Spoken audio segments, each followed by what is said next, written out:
What's up, tribe? How you guys doing? This is going to be your retro review, excuse me, for The Wire season 1, episode 7. And so this episode is called One Arrest. So, we start this episode off with them breaking the code. They're in the boiler room, they're down in the basement, and they have figured out the code, honey. And And we realized that, pastrami sandwich is really in his element down there in that boiler room, listening to phone calls, looking through pages, figuring out codes, listening, playing it back over and over again, figuring out the little codes and how they're talking. And he figured out that there's going to be a package at noon in the low rises the next day. He figured out that they were running low, that they were calling for their re-up. And he was able to even figure out who was who on the calls, right? So that, of course, obviously they're going to assemble a team. And what they were saying was, oh, okay, well, this would be a perfect opportunity for us to, because they realized that it's Stickum, I believe, and they said it's a perfect opportunity for us to pick him up. And Freeman was like, yeah, no, we don't want to do that, because if we do that, if we pick him up, then we basically exposing our whole case, and the wire's going to come down and all this other stuff. They was like, let's just get the runner, get the package, and we can continue to build our case. Maybe we can flip the runner, because they know it's going to be a runner. So they're figuring out their plan, all that good stuff, so that for the next day when they're going to apprehend the folk. Now down to the precinct, we see Rawls talking to his snitch, Sammy. That's the dude that Rawls had planted in the little team. And he's the one, I think I might have forgot to mention in my last review. He's the one that was like, I want McNulty. Like, I don't care how you do it. I don't care what you do. You get me. He was like, if McNulty pissed wrong, I want to know he did it, because he basically was in his feelings because of how Daniels was able to basically get the major to side with the deputy of director of operations to side with him over siding with over getting those arrest warrants. And so he really feels like McNulty has screwed him for the last time, and he is after McNulty. And Sammy is like, dude, I can't do it. Like my blood is blue. I can't flip on him like that. And he was like, oh, well, you're gonna, whatever, you got to figure it out. Like, either you're gonna do it or you're not, but you got a choice. Either you're gonna flip on McNulty, or you're gonna clear some of these cases, because your clearance is low. Like, you ain't cleared a case in how long, and your clearance rate is below 40%. And so you either gonna do one or you gonna do the other. So he decided he gonna clear some of these cases, because he's like, I'm not gonna snitch. Like, I'm gonna clear some of these cases. He is struggling to clear these cases. And of course, y'all know that I guess he's a lieutenant, whatever. Y'all, the fat white guy. Y'all know he is I don't know how his uncle must be the mayor, because I don't know how he even got to where he got to. But they decided they're going to pull a prank on him, and they give him the number to this psychic, Bella Rosa, who's supposedly going to hook him up and help him be able to figure out how to solve this case, these cold cases he has, honey. We'll get back to that, child. So then we see McNulty and the DA, Rhonda, down with the judge, trying to get another 30 days on their warrants. They have to show the evidence of what they've been able to gather since they've had the clone pager and the wiretaps on the phones. They need to be able to, they have to show that so that they can, so that he can justify extending it another 30 days. But something very curious happens during this exchange. The judge is like outright just disrespectful to McNulty. Like, he calling him stupid. He's picking apart, the affidavit, talking about he spelled the word wrong. Just talking about just coming for him, like trying to get a reaction out of him. And of course, McNulty is sitting there, he's taking it, but you can see he's and when he got a chance to throw a little dig in, he did. But for the most part, he had to sit there and take it, So then the judge is flirting with Rhonda, and I think a part of him knows that McNulty and Rhonda used to mess around, because again, he's messing with McNulty. So Rhonda ends up leaving, and he tells McNulty, he says, stay. And he says, why didn't you come to me?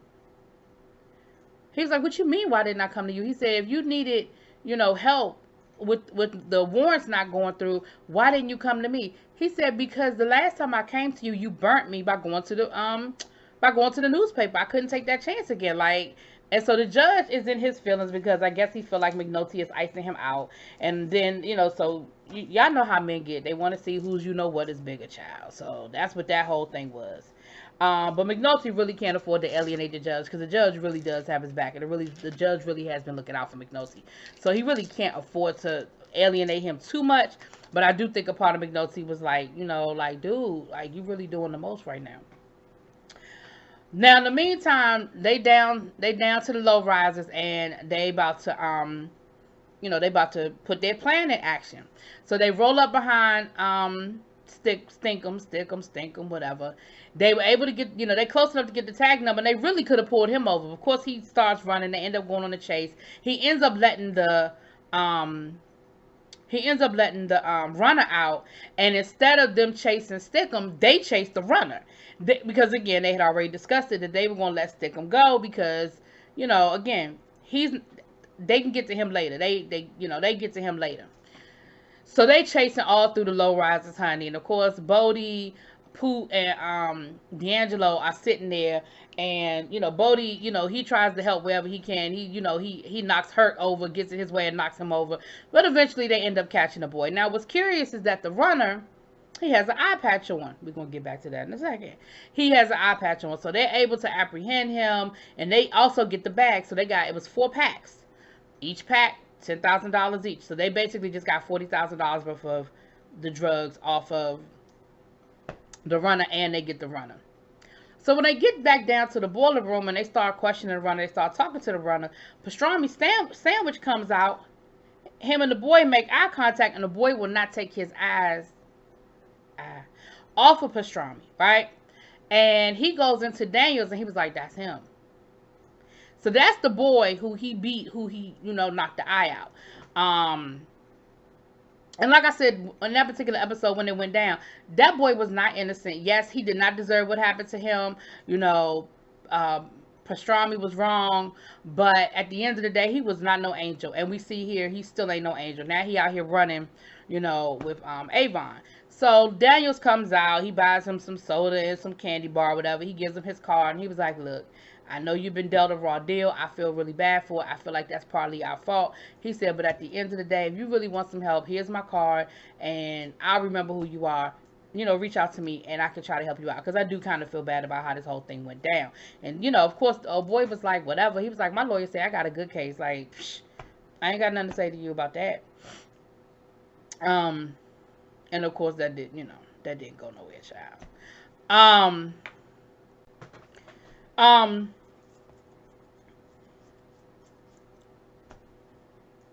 So they end up, I'm sorry, I forgot where I left off. So immediately, as soon as he could get to a payphone, Stickum ends up paging Stringer Bell, and you see this whole relay situation where they got to run to the building, run up to the roof so they can get a picture. Because remember, they can't listen in on the call unless they can show proof that the person that is on that phone is somebody that they have a warrant for, right? So he got to run up and take the to get the picture. And of course, luckily, he gets there just in time to take the picture before Stringer Bell calls him back. And he tells him, like, yo, we just got stuck. And Stringer is like, why the fuck are you calling me and talking about this? And so the call lasts less than 2 seconds because, well, maybe a little bit longer. But Stringer Bell is not going to discuss business on a phone. Like, okay, y'all got stuck. But why the fuck are you coming here telling me about the fact that y'all got stuck, right?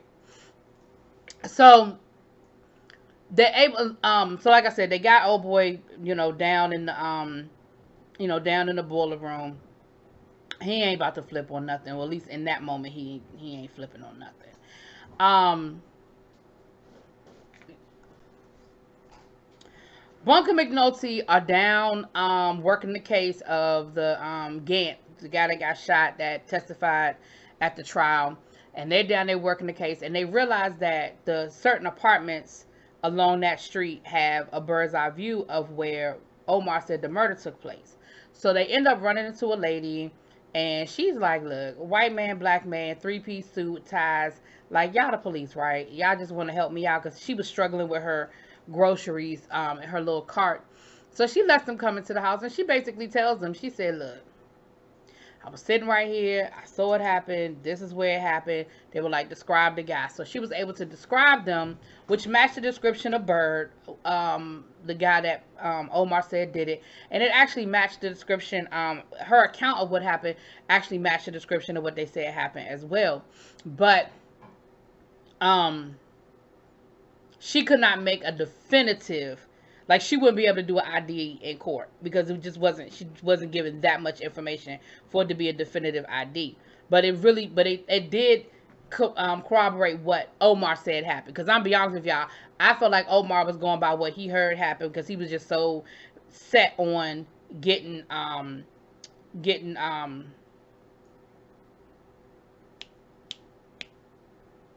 Barksdale. Child, I couldn't get it out.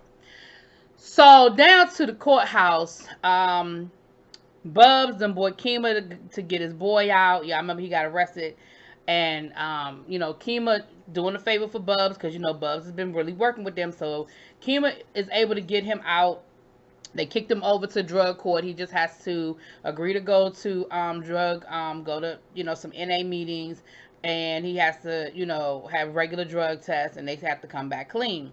But he's able to get out because Bubs looked out for him. So Bubs actually goes with him to the first NA meeting, and they sit through the whole meeting. And at the end of the meeting, they're asking people, how many days clean. And the guy who gives his testimony actually did a really good job. Like, he told a really great story and talked about all that he had lost and everything he had went through with his drug addiction and and all of that. And so as they're sitting there, you see Bubs is starting to have a moment. He's starting to really think, and you see him really kind of going through some stuff, and he's having a moment. And when they get to the last one where they say is has anybody 24 hours sober or has a desire to be clean? And Bubs gets up. He gets a keychain, and he tells them that he wants to be clean or whatever. And of course, his sidekick thinks it's another hustle. He thinks that Omar just got another hustle going. And he's like, we got high this morning. Like, what are you doing? But you see in that moment that even though Omar's at that point, I mean, not Omar, Bubs, even though at that point his desire isn't strong enough for him to kick it, his willpower isn't strong enough for him to kick it, you see that he kind of wants to. Like, you're starting to see in that moment that there's a desire for him to want to kick it, right? So down to Orlando's, D has been summoned down because, Avon is not happy about the fact that they lost 4 packs down to the low risers for their re-up. So he gets summoned down there, and as he, getting ready to go upstairs, he runs into Orlando, and Orlando's like, yo, D, when you get a chance, let me talk to you. I got a potential opportunity for us. D was like, all right, cool, no problem. So D goes upstairs, and it's Avon and, Weebay and all of them. It's the whole crew. And they telling him like, yo, you got a snitch. And he was like, I don't have a snitch. He was like, my crew is tight. He was like, I don't have no snitch. I don't know what you're talking about. I already weeded out what I needed to weed it out and made the changes that I need to make. He was like, we don't have no problems down there. And they were like, well, something is going on because they knew the drill. Like, that wasn't no accident. So then he tried to, throw it back and stick him, talking about something. Well, maybe you ran a red light or you had a broken tail light or something. He was like, you really think that with $40,000 worth of drugs in my car, I'm going to run a red light? Like, that don't even make no sense, dude. But, of course, they can't figure out what's really going on. So, Barksdale tells D, he said, listen, he said, Stringer is going to come down there and evaluate y'all operation. He need to really come down there and see what's going on. And, if he can't, and until then, we shutting everything down. Like, the low risers are shut down right now. So, of course, D'Angelo ain't happy. They down there doing absolutely nothing for till however they decide to figure out what they're going to do. So, when D'Angelo leaves, they're talking. They're like, look, something ain't right. Like, if nobody is snitching, there's a problem. And Avon is like, so what I don't understand is they didn't pick you up at all. Like, they just let you go. They went after the runner, and they let you go, and they had you dead to rights. Like, they had you the tag number and everything. They could have arrested you right then. And they were like, and he was like, and ain't nobody came and got you yet. Like, nobody showed up at your door yet? And he was like, nah. He was like, I ditched the car, but no, you know, I'm sure they had time to get the tags and stuff. Nah, ain't nobody came and got me for nothing. So Avon, because we know Avon is no dummy. Avon is really sitting there trying to figure it out, like, huh. You know what I mean? Like, what's really going on? So Sammy goes down to Bella Rosa, honey. I guess he figures, shit, I can't solve this case, but I got Rawls on my back. I gotta do something. I gotta make it look good. So he goes down to the Bella Rosa, to the psychic child, and she tells him that he needs to take this statue down to the cemetery, bury it, let it sit there for an hour, honey. She said, don't take no shortcuts. After an hour, you know, dig it up, go home, sleep with it under your pillow, and that night it's gonna tell you. He was like, it's gonna tell me who did it. She was like, yeah. So of course he did it, child. We get back to that, honey. But of course he listened and he did it. Now we see Lieutenant Daniels and his wife. They're at one of these political fundraisers. He runs into the deputy of operations, the black guy. They end up talking, and he says, "Wow," he said, "a $500 a plate dinner that a lieutenant can afford." He was like, "That's because again, remember, the FBI said that they found out that this man had all this money and they couldn't account for it. They didn't know where it was coming from." But again, like I said, well, anyway, I don't want to tell too much ahead, but we know where the money. We'll find out later where the money is. But the two of them have a conversation, and he's talking to him about politics. He's like, look, you down here for a reason. You need to be rubbing elbows with the right people. You need to know who you're talking to. And he was drilling him on the state senator, who we're going to get to know very well very soon. And he tells him, he was like, look, you got to do better with knowing who these people are for a future major. And they kind of make that eye contact. You know what I'm saying? Like, oh, you know what I'm doing? And he like, yeah, I know what you're trying to do. So then later on, we see Daniels make his way into the kitchen, because I'm sure he is over the whole event. He is not, the politic type person. And he's sitting back there with the drivers. And they were like, yo, who you driving for? He said his wife's name, because technically he's not lying. They listening to the Orioles game or watching the Orioles game. And we have a cameo by my boy Donnell Rollins. Now, Donnell Rollins is one of the drivers, and he starts talking about how he could rob this place. And he was like, really? He said, well, what about the security? And Donnell Rollins lays out the whole, security for him, and how he would get around the security, and what he would sell and what he wouldn't sell, and what's worth this and what's not worth that. And he was like, oh, okay. He was like, I didn't get your name again, man. He was like, oh, Daniels. Yeah, my name is Daniels. He said, but most people call me Lieutenant. And so, of course, now Darnell is looking real stupid. Like, I done told this mug how I'm going to rob this damn joint. Got me sitting here looking real stupid. But he don't bust him or nothing, but he gives him that look like, yeah, nothing in this house better come up missing. Like, because I'm going to find you. Because he got his name, too.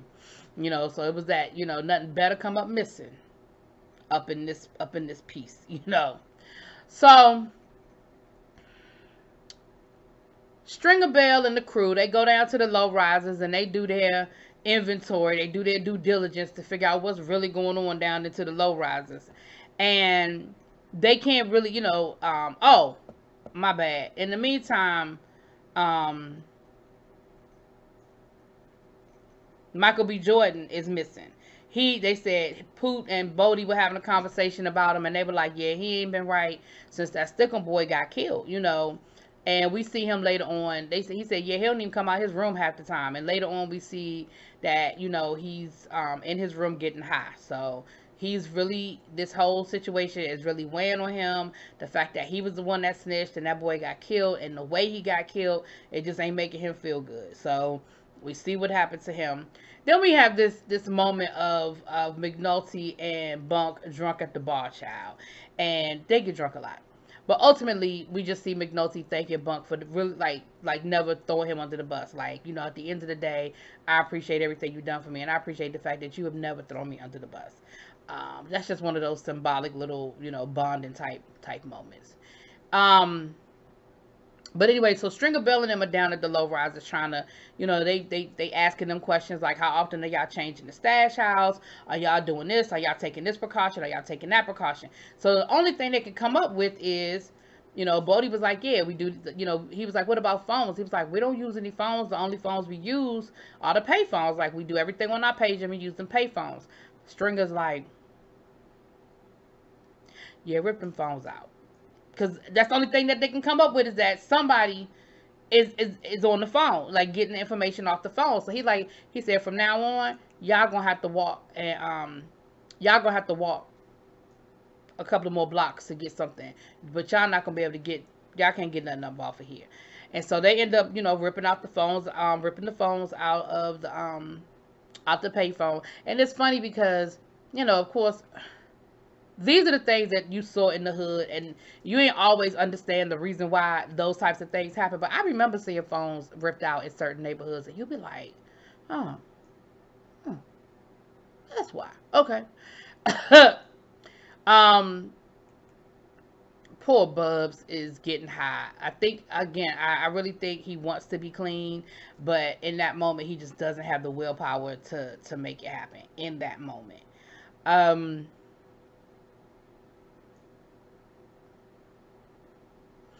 Omar, McNulty, and Kima are out, and Omar is helping them try to find Bird. And basically, Omar lets them know, look, even if you find Bird down here in this area, he not gonna be carrying his gun, because that's a rule that Avon has, that he said also, he gets high, but he ain't gonna be getting high down here, because again, that's another rule Avon has: don't get high on your own supply. He was like, so you're gonna have to catch him outside of this area, you know and they gave him, like, where the stash house is. They told him where they could go find the stash house. And so they, of course, they put together their whole little, their little detail or whatever, and they stake it out and they wait for him to come out. And who is Bird? My boy Fredro Starr from Onyx. That's my boy. Y'all know him. Y'all, Q, Brandy's boyfriend, on Moesha. That was him.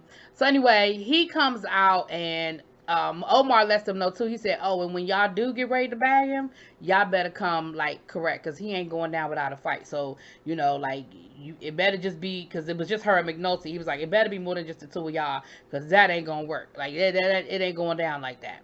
So he ends up, they end up, like I said, they stake out the shooting gallery. They find out where he gets high, and they end up staking out the shooting gallery. So they end up getting him and, arresting him or whatever.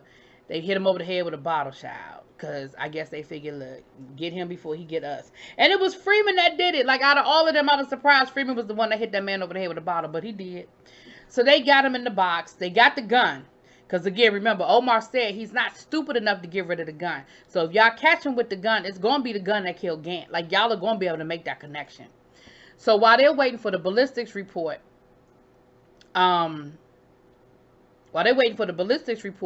he is, they try to talk to him. So first they go in and they take a Polaroid picture of him. And the lieutenant, the fat white guy, he says, look, we just want a record of what you look like when you got here, so that your lawyer can't try to say that we did anything to you, even though y'all did. But okay. So then he cusses him out. So then they send Kima in there, and Lord, he calls Kima all kinds of cunt, all kinds of stuff, child, all kinds of, calls her all kinds of lesbian. He wasn't as nice about it. So then Daniels tells McNulty, you better get in there, because if Kima is left in there much longer, Kima might get him her damn self. And I mean, he is just cussing them all the way out. And he's trying to tell them, look, once the ballistics comes back, ain't nobody going to be able to help you. So you might want to go ahead.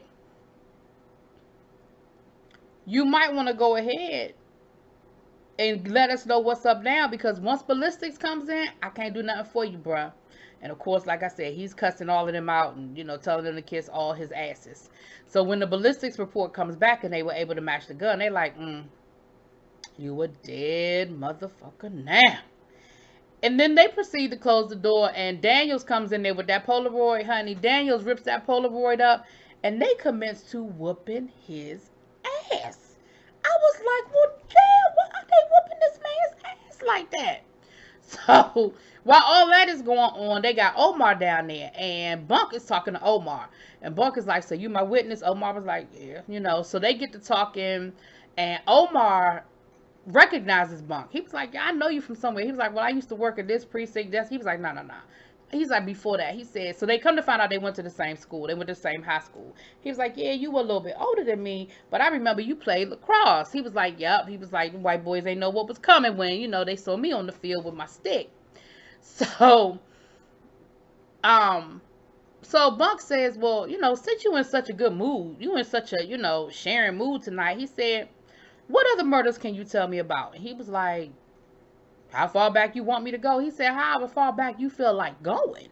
And so Omar proceeds to tell them whatever he knows about whatever murder he knows, and they and you know, Bunk is getting all the information. Come to find out, one of the murders that Omar is able to help them clear, as far as give them, you know, some eyewitnesses and all this other stuff, information, is one of Sammy's cases. So they end up calling Sammy, waking him up out his sleep.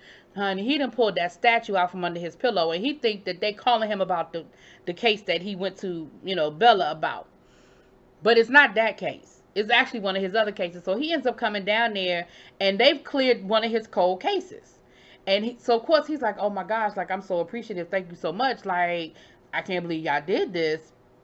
And the lieutenant tells him, he was like, "Oh my gosh," he was like, "Bella, you know, Bella Roach, you know, she did it." He was like, "Fuck Bella Roach, they did it." Talking about McNulty and Bunk. He was like, "They're the ones that cleared this case for you, and they're letting him get credit. So they're not even trying to take the credit. They're letting him get the credit for clearing his own case." And so now he feel like shit because, you know, he knows that they're trying, that Rawls is out to get McNulty. And McNulty just did him a big solid, like a big solid, not even knowing that he was doing him a favor. And so he says, "McNulty, yo, I need to talk to you." You know, McNulty was like, "Sure, you know, what's up?" And McNulty, so they talk. So the next thing you know, McNulty is knocking on Rhonda, aka the DA, apartment in the middle of the night, and she was like, "Really, drunk sex on a Tuesday night?" He was like, "No, no, no, no, that's not what I'm here for." He was like, "They trying to take my badge." He said, "Rawls is after me, and Rawls is trying to take my badge." And so you see that, you know, they kind of, you know, she's like, "Oh shit." So, you know, the other thing I forgot to tell y'all was that Orlando actually went down to the low risers to talk to D. And he gave D his proposition that, you know, he got a dude from DC that's willing to put him onto a package. And he was like, "Look, and basically he told D, "Look, I got the money to front. I have the, you know, I can take care of the money side of it. I just don't have the um the distribution side of it. Like, I don't know enough people. Like, I don't know enough crackheads. But, you know, you down here, you know, y'all already dry down here. Y'all don't have shit." Because remember, Avon cut them off for the product. He was like, "So if you help me out with the distribution, we can cut the profit in half." And so D is like, "Yo, well, let me think about it," you know, because in that moment, what he got to lose, you know what I mean? He's like, "Let me think about it." So that's important. So I'm glad I remembered that part. That's important. Anyway, I know this is long, but y'all know how we do when to get to these wire reviews, honey. Let me know what y'all think. Drop it in the comments. Peace.